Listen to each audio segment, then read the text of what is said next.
يا نعلة استعماله ما أنا نعلة بشهر رمضان نعلة استعمالها يا عادي أبو عجزة والله.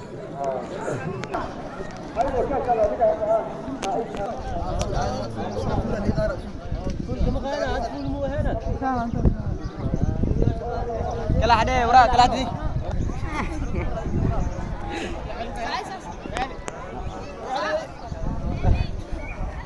maanta ma ciidad gacanta ku taagaysaa soonka ku haymiya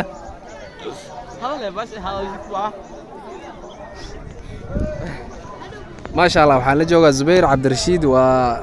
inin dhalinyar oo maasha allah maanta aad iyo aad uu ciid u faraxsan yahay soo celiyay wuxuu ku celiyay garoonka Imaam Dahabi Ubayd maanta ciid soo aragtaa ka warmar wallahi ما شاء الله ما تفرحسنا عيدها هرو انت كدوبنتاي هيا محي ugu duwanta isla maanta ciidaha ciid قوي جو معان بان كجرناي ما شاء الله سيده هرو عيد هرنا waa iska fiicnaado هيا laakiin hada ciid si fiican buu ciid hayna ما شاء الله maanta waxa ku qorshaysan inaad sameeysid ما شاء الله انت صوف aan ku faraxsiye ما شاء الله انت